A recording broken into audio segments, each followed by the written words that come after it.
everyone, and welcome to Applications Manager's free training series.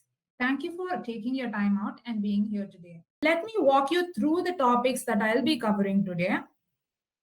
So it's divided into 4 parts. In part 1, we'll be looking at how you can gain operational insight into the critical KPIs and metrics across the 2 most popular cloud technologies, that is AWS and Azure.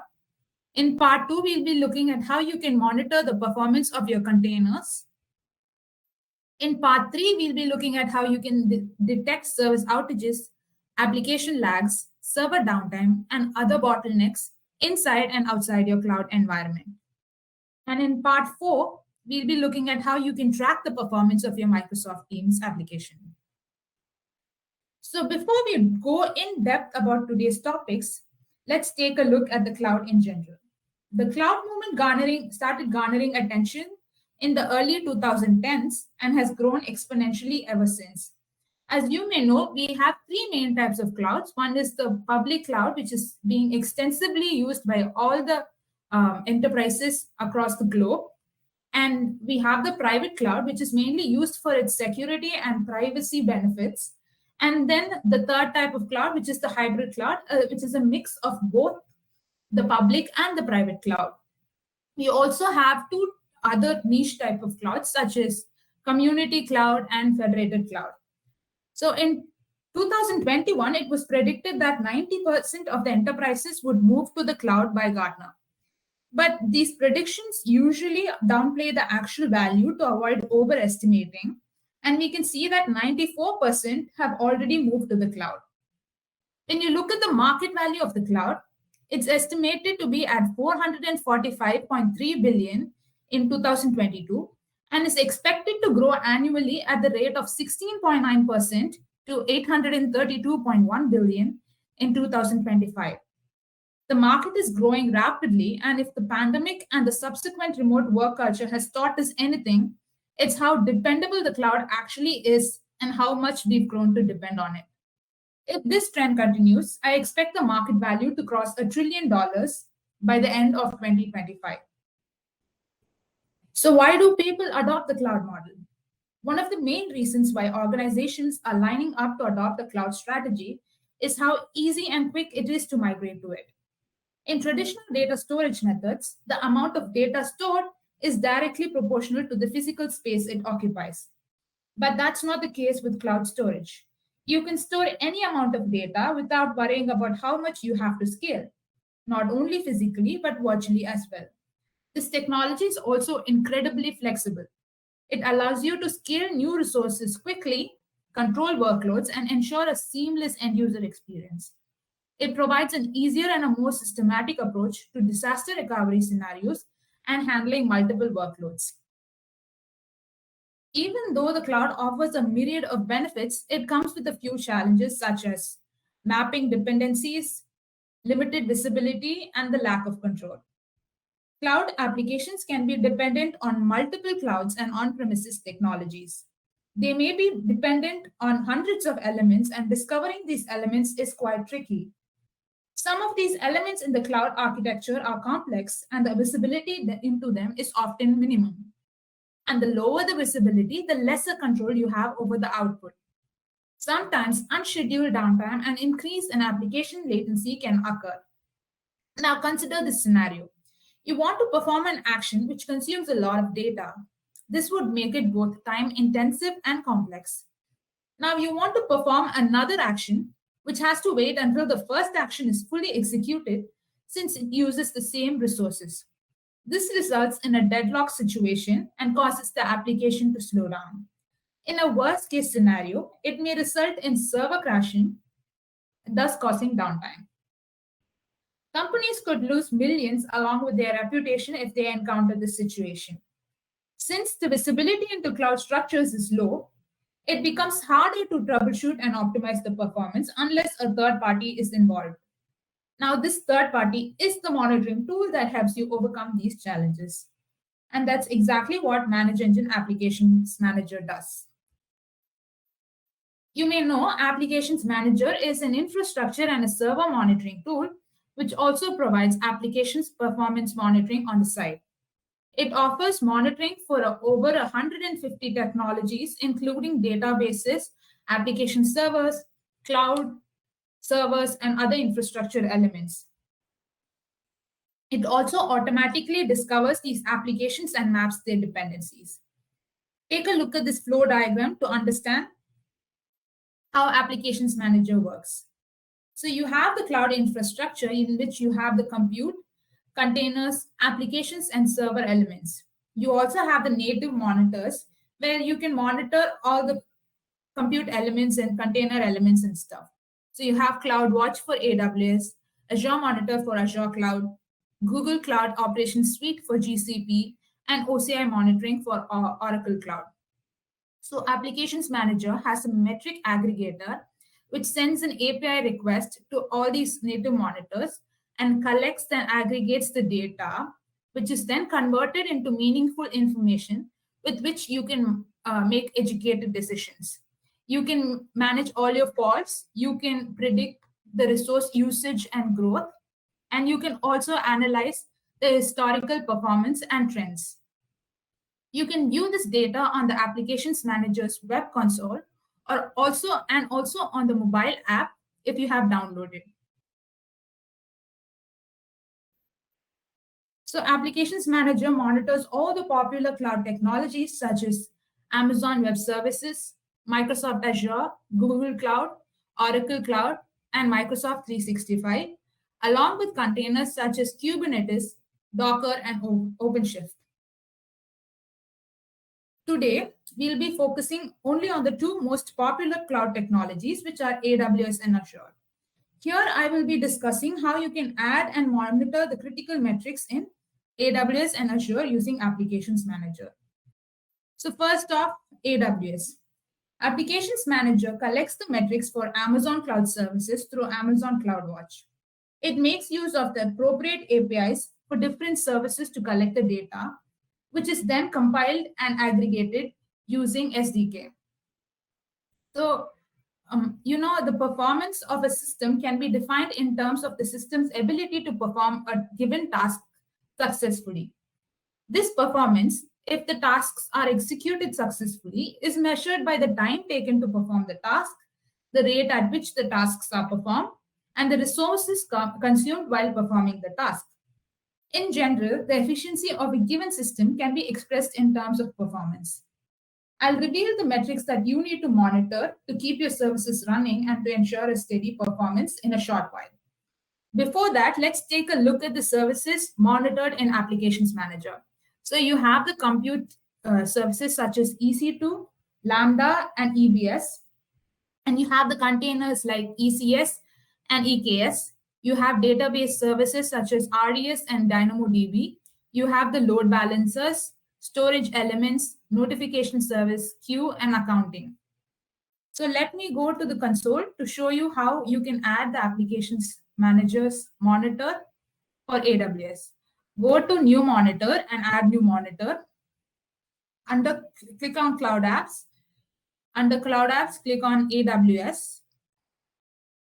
Give a display name. I have a few credentials here, which I'll be using to add the monitor. Give your access ID and the secret access key. So here you can choose the type of account that you have, whether it is AWS Global, AWS China, or AWS Cloud. So based on this, the global regions will change. You can choose whether or not you want to discover and monitor the child monitors. And under advanced settings, you can perform certain actions for the deleted resources, such as continue alerting for the deleted resources, stop it, unmanage the resource, or even delete the resource. You can also use the regex to filter the EC2 instance's name, or you can just simply choose to stop discovering these elements. And you can give the services that you wish to stop discovering over here. So, and then click on Add Monitors. So I have added the monitor. To view the metrics that you for the monitor that you've added, go to Monitor, and under Cloud Apps, you have Amazon. So here, click on the monitor's name. As you can see, these are the services that you can monitor. And except for S3, SNS, and SQS and billing, all the other tabs provide a general summary of all the entries in it, where you can click on the entry and it will give you extensive information about that instance. So the overview tab gives you a general summary of all the resources present. You have the compute, storage, database resources, application integration, and containers. So moving on to compute resources, here you have EC2 instances, Lambda, and Elastic Beanstalk. So if you click on any one of these entries, you'll be able to view the underlying information. Here, the most important metrics that you need to monitor are the metrics related to the resources, such as CPU utilization, network traffic, and disk I/O. It's given in the overview tab. The OS level metrics gives you a general server snapshot of the instance or the service, and the same for all the other services as well.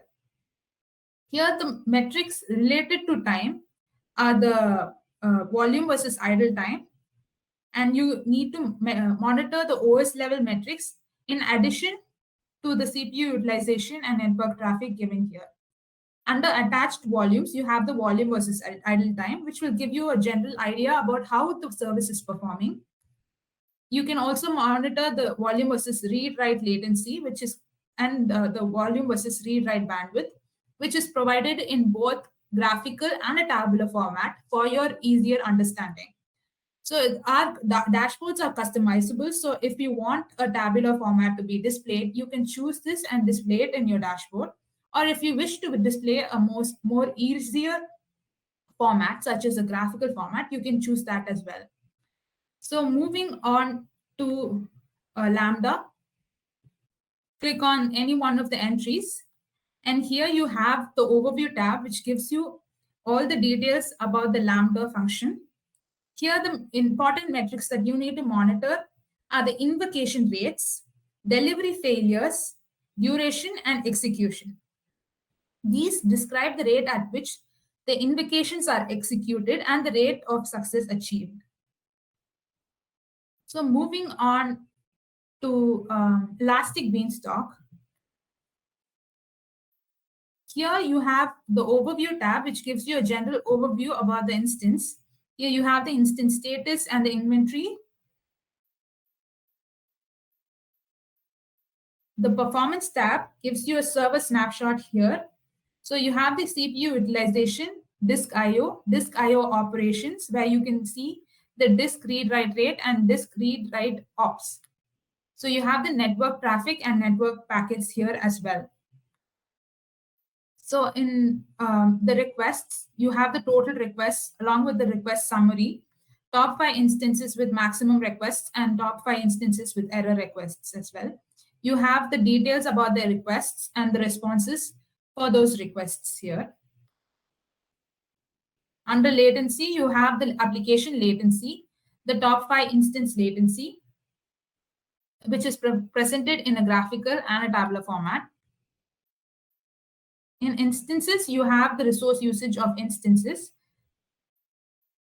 And under events, if an event is generated, it gives you the status of the event and the generated time along with the message of the event. Moving on to the next tab, which is the containers. You have 2 types of containers. One is ECS and the other one is EKS. Now, ECS is integrated tightly with EC2 and Fargate instances. So the resources can be monitored under the cluster performance. So a resource shortage will most definitely impact the cluster performance. You have the CPU usage here, memory usage here, along with the disk and network metrics. Under tasks, you need to monitor the desired tasks. And under services, you need to monitor the pending tasks versus running tasks versus desired tasks, on which the health of the service is dependent on. You also have the service insights, where you can see the resource usage of the services, and you have the service details and the service events as well. And container instances, you have the information about the resource usage of the containers, like CPU usage, memory usage, file system utilization, network usage, and under container instances, you have to monitor the running tasks versus the pending tasks. Here also you have the insights regarding the container instances and the resource details.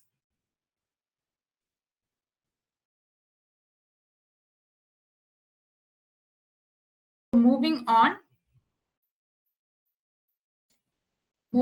to the next tab.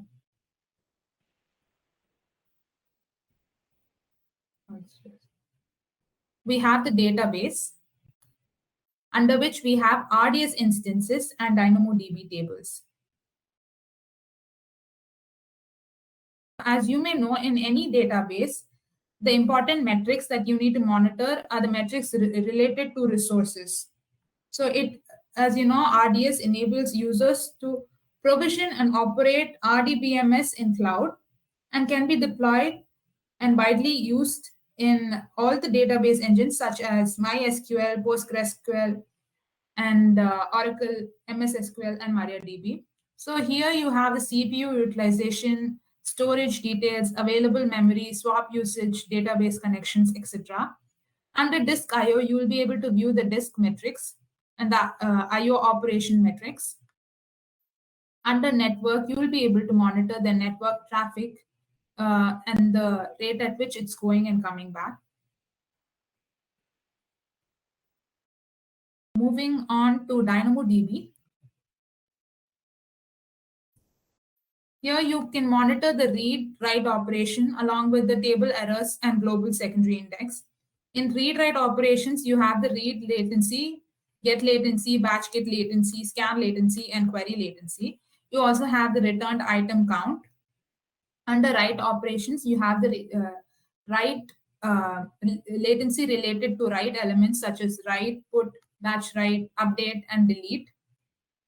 And in table errors, you will be able to view the errors such as user errors, system errors, and conditional check failed requests. You also have the time taken to live a deleted item as well.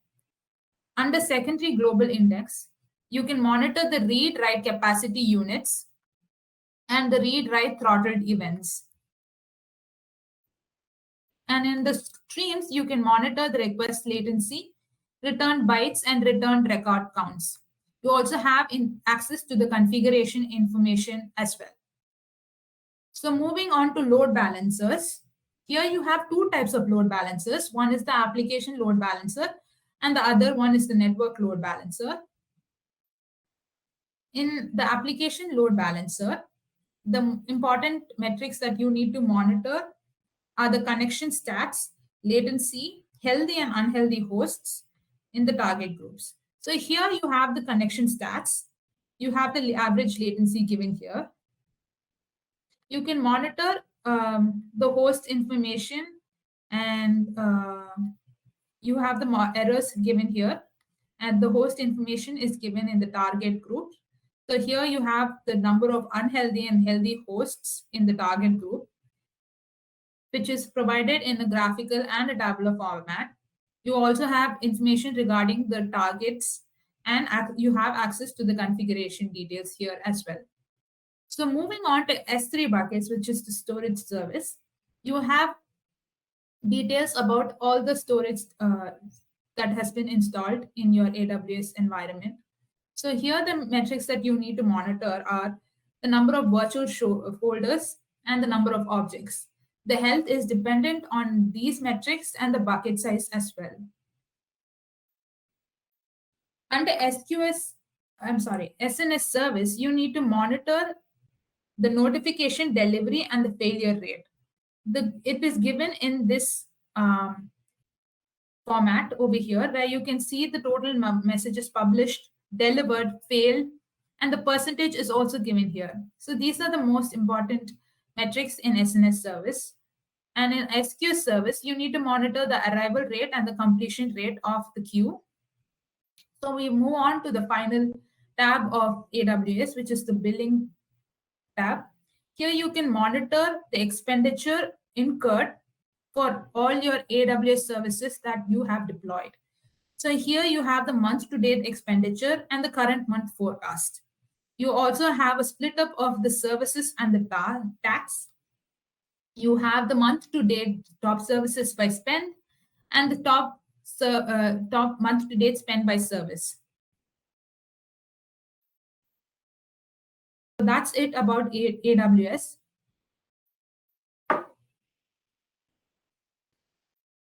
Moving on to Azure. So the services that are monitored in Azure are virtual machines, Azure service buses, SQL databases, storage accounts, and Kubernetes service. So Applications Manager collects all the data with the help of Azure SDK in the form of metrics and events and provides you with a unified view and Applications Manager. So let's take a look at how you can add the monitor on the Applications Manager console. The same way, you go to New Monitor, Add New Monitor, and under Cloud Apps, you have Microsoft Azure. Specify the display name, give your subscription ID.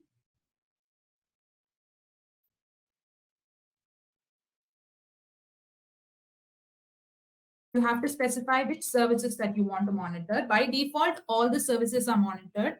And if you want to remove any of the services, you may do so. Specify the account type, whether it's an Azure Global or Azure Curve Cloud. So there are three types of discovery modes. One is the AD application and service principal. If you choose this, you need to specify the client ID, tenant ID, and application key. If you choose the Azure organizational account, which I'm going to be using, you need to specify the user email and the password. If you choose the OAuth, you need to provide the OAuth details. So Applications Manager enables you to configure an OAuth provider, which generates an access token that can be used to authenticate or enable access without sharing the credentials directly. So now, since I'm going to be using the Azure organizational account, we'll be using the username and password. So click on Add Monitor and your monitor will be added. To monitor the metrics, go to Monitors, and under Cloud Apps, you have the Microsoft Azure service listed. Click on the monitor and you will be able to see the overview. Under Overview, you have the resources table where you can see how many resources are provisioned in the Azure account. And under Virtual Machines, as with any virtual machine, like you have the entries listed here. By clicking on any one of the entry, you will be able to view the underlying data. So here the most important metrics to monitor are the metrics related to resource usage. It's given in the Overview tab as well as individual tabs as well. So here you need to monitor the CPU utilization. So here you have this processor time versus the idle time versus the wait time. In memory, you have the swap memory, available memory, used memory. And in the disk, you have the read throughput, write throughput, disk IO ops, disk IO latency, and disk spacing details. Under network, you have the network traffic where you can monitor the incoming and outgoing traffic. So moving on to storage accounts, you have two types of storage accounts. One is the standard storage account and the other one is the premium storage account. By clicking on any of the entries, you can see the metrics that you can monitor in the storage accounts. So the Overview tab gives you a general summary, and under Blobs, you need to monitor the capacity, throughput, and latencies. You can also see the requests fail due to various errors such as throttling errors, timeout errors, other client errors, other server errors, and authorization errors, along with the network errors. And you can see the number of successful requests here as well. So the same information is provided for tables, files, and queues as well. So on Azure SQL databases, click on the entry and you will be able to view the underlying data which is given extensively. Here you have the queries which are divided by the resources they use and other parameters. So CPU intensive queries can be identified in this tabular column. It gives you the top queries by CPU and the top queries by IO is given here. You also have the top slow running queries, which is listed here, where you can see the maximum execution time and the minimum execution time of the query. You can also see the frequently executed queries and most blocked queries. Monitoring all these queries will give you a general idea about how the queries are being executed and the time it takes to execute the query. So based on which you can choose to execute the query or to kill the query. So moving on to Azure Service Buses. Here you have the topics and queues listed here. You can see the active queues based on incoming requests and based on messages. And the topics, you have the same information listed. You also have access to the configuration details.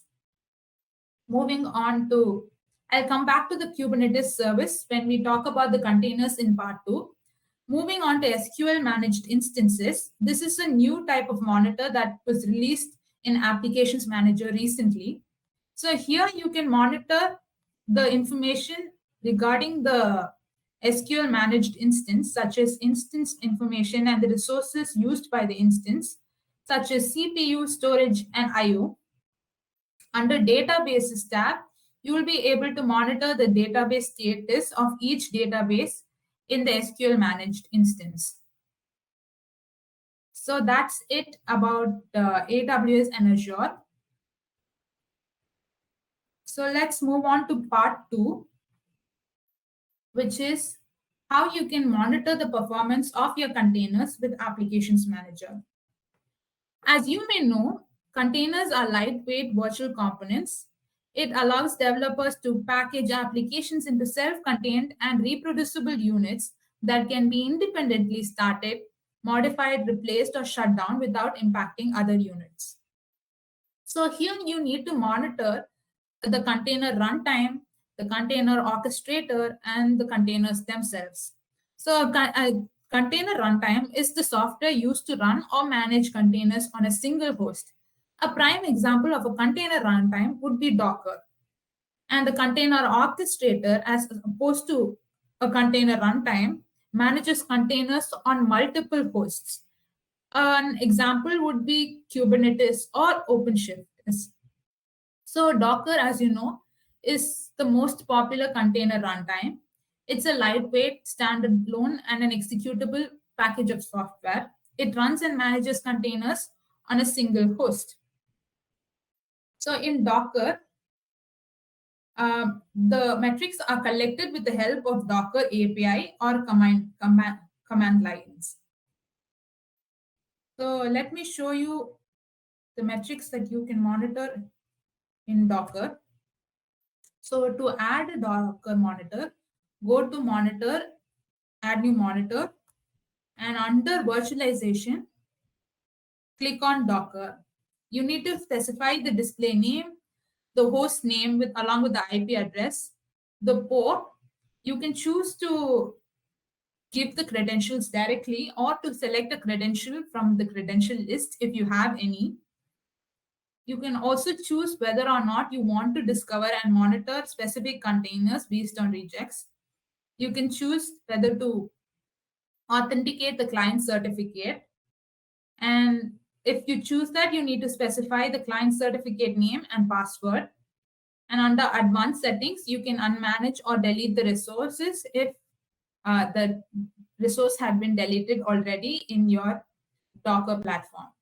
You can test the credentials that you have given and add the monitor. I've already added the monitor because we needed to collect a few metrics. So when you go to Docker, click on Docker, and here you will be able to view the overview of the Docker container. So you have the overall stats where you have the total containers, images, crashed containers, running containers, error messages, etc. You also have the memory details and the container details listed here. If you click on any one of the entries given here, you will be able to view the underlying tab. Since the availability and the health of this is down, the metrics are not listed here. So the state of this is exited. That's why you are not able to view all the metrics. So a running Docker container should provide you with all the metrics. So here you have the resource usage details such as CPU, memory, network IO, and network package drop. Under network, it's not only important to monitor the network IO, it's also important to monitor the network package drop as well. And in memory, you'll be able to see the memory stats such as active file, inactive file, and the cache memory, and the page fault, major page fault, page in and page out. You also have access to configuration details as well. So moving on to second part of the second. So you have the OpenShift container. So Red Hat OpenShift is my Kubernetes platform that helps users deploy its containers in a self-managed cluster or use a managed service from major cloud providers such as AWS, Azure, or IBM Cloud. So this is the architecture of the OpenShift container. So you have the nodes under which you have pods, and the pods contain the containers, and you also have the persistent volume. So the all the metrics relate inside the architectures, and the several layers of the metrics has to be measured to get an idea about the performance of the OpenShift containers. So the KPIs monitored in OpenShift are the metrics related to nodes, pods, replica containers, deployment, PV and PVC, which is persistent volume and persistent volume claims, services and deployments. I'll show you how it looks like on the console. So to add a new monitor, go to Monitor, Add New Monitor. Under Virtualization, click on OpenShift. Specify your display name, the cluster host name and IP address. You can give the credential, or you can select it from a credential list. You can choose whether or not to use the public key authentication, which is only supported for SSH2. You need to specify the prompt, SSH port, and you can also collect major metrics using REST API. Specify the OpenShift username and password. And if you want to monitor specific projects, you need to specify a filter condition, whether to include or exclude the certain projects. Test the credential that you have given here and add the monitor. Since I've already added the monitor for easier usage, I'll show you how it looks on the console.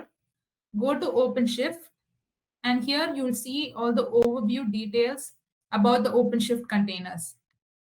Here you have the resource usage details and the project details. So the extensive information will be provided under each tab.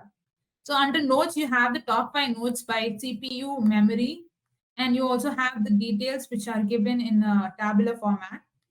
So the node pod details will give you an idea about how many nodes are deployed in each, how many pods are deployed in each node, and whether you have space to deploy more pods in the node. So this particular graph will give you an insight into whether you have space or not. So you have the use pod count given here, and also the allocatable pod count along with the pod utilization percentage. You also have the node details given. And under pods, you'll be able to monitor the status of the pods and the pod start time and created time. Here also you have the top 10 pods by CPU details and memory details. The containers, you'll be able to view the top 5 containers by restart count. This is a very important metrics as it will give you an insight into how the pod works and into the life cycle of a pod. The container details are also provided here along with the status of the containers. Under services, you have the service details and the deployment details. Here you can monitor the replica details such as the desired replica, running replica, and available replica. Under replica, you have the replication controller details, which will also provide details about the desired, running, and available replica. Under jobs, you have the job details where you can monitor the parallelism, desired, and successful replica.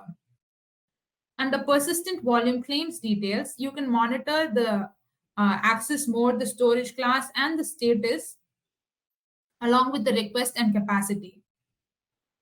So that is it about OpenShift. Moving on, like I said, so Azure Kubernetes Service. So Azure Kubernetes Service is a new service released on Azure Cloud. It helps you deploy, run, and scale Kubernetes clusters.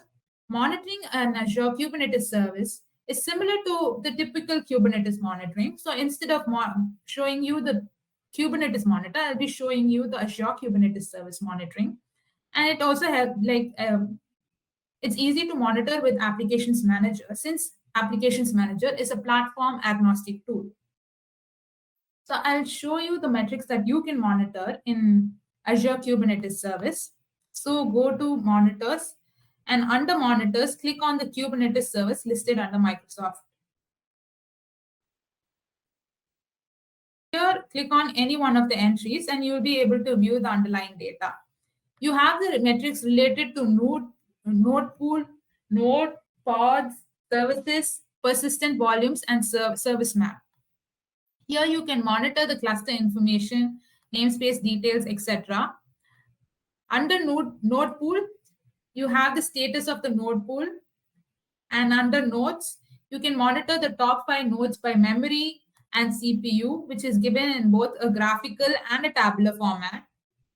Under pods, you have the pod status along with the top 10 pods by memory details and CPU details. You can also view the resource usage over here. Under services, you will be able to view the services details and the deployment details, where you will be able to view the deployment replica and the deployment available replicas. Under persistent volumes, you will be able to view the persistent volume and persistent volume claim details. And the service map provides you a general service map of all the clusters and nodes present in the Kubernetes cluster. So moving on to part 3 of today's session, how to detect service outages, applications lags, server downtime, and other bottlenecks inside and outside your cloud environment. Using our cloud fault management feature, you can configure threshold and anomaly profiles, with which you can easily detect the performance degradation and application issues. So alerts are generated when the thresholds are breached, and these can be escalated via email and SMS.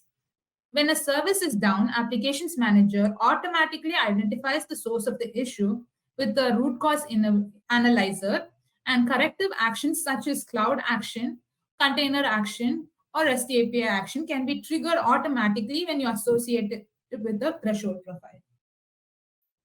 So in our console, you have the actions, threshold profiles, configure alarms, which is given in this tab. These are this is supposed to be configured in order to manage all your faults. So under threshold profile, you can add a new threshold profile. This is so you can add a normal threshold profile or an adaptive threshold profile. Adaptive threshold profile will compare the values based on either baseline values, which you can give here, or you can use a custom expression as well. Just specify the threshold name, and it will compare it with the threshold, and you can trigger alarms for critical severity, warning severity, and clear severity. Anomaly profiles, under anomaly profiles, you can identify any anomalies in performance, and so here you can detect anomalies based on baseline values, where you have a fixed baseline, which is based on a particular week of a particular month's report data, or you can give it a moving baseline, which is based on the previous week's report data. If you don't want to specify the baseline values or give a fixed baseline, you can also use a custom expression as well. So create the anomaly profile and you can configure alarms and actions to it. So here you can, since we're talking about cloud and containers, you can associate a cloud action wherein you can start, stop, or restart the cloud instances in Amazon and Azure. So you can also send a notification out after after the execution of the action. So you can also configure alarms by monitor group, or the monitor type. When you configure an alarm, as in when you configure it to a threshold profile, an alarm will be generated whenever the threshold is breached. So application lags can be identified and analyzed extensively with Applications Manager's APM Insight agent. In week 2 of this series, we discussed about application performance monitoring. And if you want more information, I recommend you to check out our webinar on YouTube. So how can you prevent server downtime? As you may know, Applications Manager monitors various types of servers, databases, services, apps, and other infrastructure elements. It maps the dependencies between the cloud and the non-cloud elements, which gives you deeper visibility into underlying operation. So when you monitor these in synergy with your cloud services, you can achieve all-round high performance across your IT infrastructure and preempt any issues that may result in unresponsive servers and cloud services. You can also anticipate the resource usage with forecast and capacity planning reports to make educated decisions. So moving on to the last part of today's session, how to track the performance of your Microsoft Teams application. Microsoft Teams is a proprietary business communication platform developed by Microsoft as a part of the Microsoft 365 family of products. Its abilities extend to workforce chatting, voice calling, users can conduct voice and audio conferences with the MS Teams application. Additionally, users can also share files and store them. It easily integrates with other Microsoft apps as well. So what can you monitor with Applications Manager? You can monitor the service health, usage, the team stats and details, the channel stats and details, activities and issues. So in order to add a monitor, go to new monitor, add new monitor. And under cloud apps, you'll be able to add the monitor. So here, specify the display name, the tenant name, the user email and password.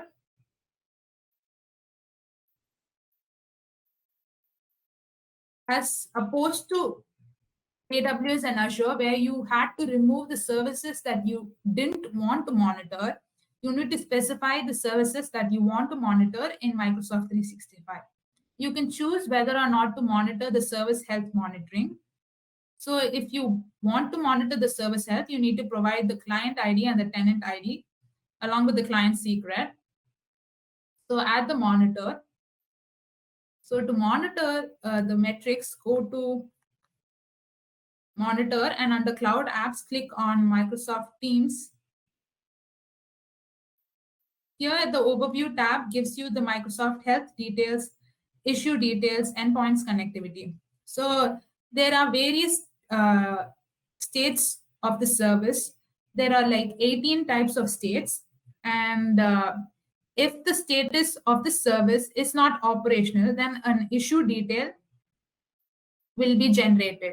So since there's an issue with one of the services which is listed here, the issue details is listed here. So here the service status is degradation. The issue type is advisory, gives you the origin, descriptions, and the hour since it has occurred, start time, and the modified time. Under teams and channels, you will be able to view the team details with the channel count and the member count for each team. And under channel details, you will be able to view the member count for each channel. So under usage, you can check and track the number of users based on the device per day and per month, where you can see how many web users were there, Windows Phone users were there, Android users were there, Mac users were there, etc. You can also monitor the user count for the chat messages, private chat messages, calls, and meetings, and also how many activities of chat messages have been sent, private chat messages, calls, and meetings. So that's it about Microsoft Teams. So these are the service degradation issues. Like I said, an issue description or an issue detail will be generated every time the service status is not operational. So before we conclude, you'll see a few survey questions on your screen. Please do answer them. Your feedback will help us improve our presentations. To sum up, we saw how you can proactively monitor your AWS and Azure cloud services, along with the important metrics that you need to monitor in each of these services. In part 2, we saw how you can gain insight into your Kubernetes, Docker, and OpenShift containers. In part 3, we saw how you can detect and resolve anomalies and issues inside and outside your cloud environment with the help of a root cause analyzer and fault management system. And in the final part, we saw how you can track your Microsoft Teams accounts and usage. So thank you all for tuning into today's session and staying till the end. I hope you all have a good day. Until next time, this is Angie. Goodbye.